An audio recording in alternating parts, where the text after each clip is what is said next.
So, who am I? Why are you watching this video? You probably don't even recognize my YouTube channel name.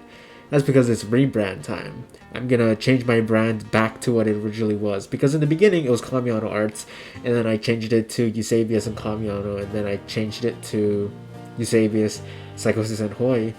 But now I want to go back to my original because I like my original name better. So it's Kamiano Arts, Psychosis, and Hawaii. It's a little mishmash of the whole thing.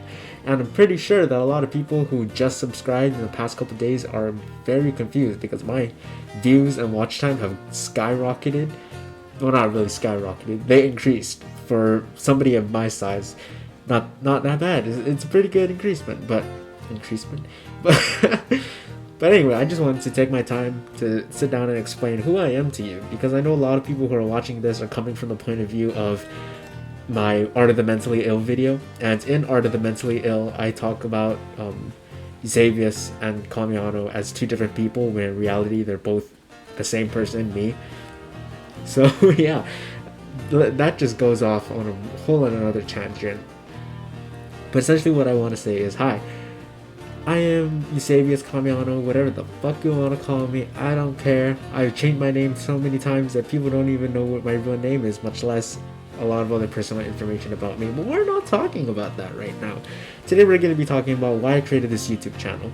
And I created this YouTube channel for the sole purpose of helping out people like me. I've experienced very bad symptoms akin to a mental illness. Well, not akin to a mental illness. I've experienced intense symptoms due to a mental illness. And it's not just one. It's not two. But three. One being a psychotic disorder on the schizophrenia spectrum. Another being an anxiety disorder. And another being an eating disorder.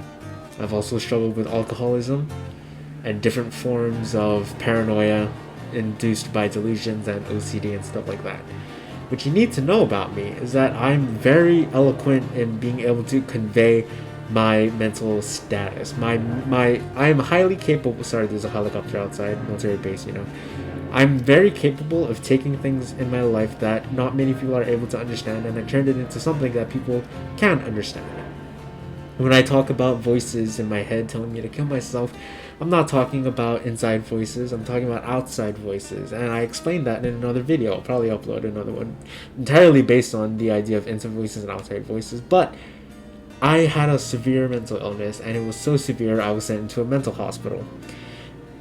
It was a week-long stay, and it wasn't as traumatic as I thought it would be. On my first night, I saw a guy bash his head open on a wall and get tackled by security. But that was just the first night. The other nights were fine. The first night was probably the worst. But after being discharged, I was sent back again for 9 days, and then discharged, and then sent back again for 3 months, and the cycle goes on and on and on. And now that I'm an adult, or at least a little bit older than... Now that I'm older than 18, I can finally be able to be like, you know what? I'm just gonna sign myself out. If I ever get admitted, I'm gonna sign myself out, because technically I can do that in the mental hospital. If you're of age, then you can sign yourself out. You don't need like a parent or guardian to sign you out. But anyway, essentially what a psychotic disorder on the schizophrenia spectrum means is I exist in a state known as psychosis. And psychosis is a break from reality, in which somebody experiences something or believes something that isn't based in reality. There are also negative symptoms where you experience things like depression and lack of motivation. Those are negative symptoms in the sense that they negate something from you. Positive symptoms are like hallucinations and delusions, like I stated before, sensory stimuli that isn't actually there. Delusions are highly held beliefs that aren't based in reality. So, negative symptoms, depression, lack of motivation. Positive symptoms, hallucinations and delusions. And that's essentially my psychotic disorder explained in a very, very condensed way. I also have OCD, and OCD is something that I've kind of questioned over the years because I'm cautious. I'm a bit of a germaphobe, but I don't think that makes me OCD. But the doctor seems to think it makes me OCD, so who am I to judge a doctor's expertise opinion after so many years of school? Who am I? I'm just a random college student. But yeah, I have that, and I struggled with an eating disorder. I used it as an unhealthy coping mechanism when I was going through my time as a junior in high school, recovering from a spine injury and going on medication withdrawals. And my life was completely thrown out of whack. It was very, very bad. I I really let myself go, and for a while I wasn't doing too good until my second hospitalization, in which I was put on eating disorder watch, and everything I did in relation to food was monitored. And I don't know if other mental hospitals have done that, but that's something that my mental hospital did. They monitored how much I ate, when I ate, and what I did after I ate, and so on and so forth, because they wanted to make sure that I didn't purge, and they wanted to make sure I didn't binge. Because I have a problem with that, purging and binging.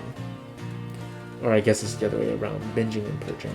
But regardless, that is something that I've experienced for a while, and having the addition of a psychotic symptom, or a psychotic illness, and psychotic symptoms don't necessarily help. And I've also dealt with alcoholism for a while. I first started drinking when I was in 6th grade, because that's when my psychosis really started making itself a little bit more clear. I did have psychotic symptoms before that, but it wasn't as intense. I also struggled with self-harm, not only in the form of drinking and not only in the form of binging and purging, but I also cut myself. I'd cut my wrist, my legs, and yeah, that's me. So I hope you enjoyed. It's a little bit sad, but that's my experience. Yeah. I'm probably gonna end this off on a sad note if I'm being completely honest, but you know, you win some, you lose some, and sometimes you just gotta be honest. So you know what, I'm just gonna sit here and be honest with you guys, because you guys sub to my channel for a reason, and I don't want to let you down. So thank you for watching. Ahui ho, malamu ho.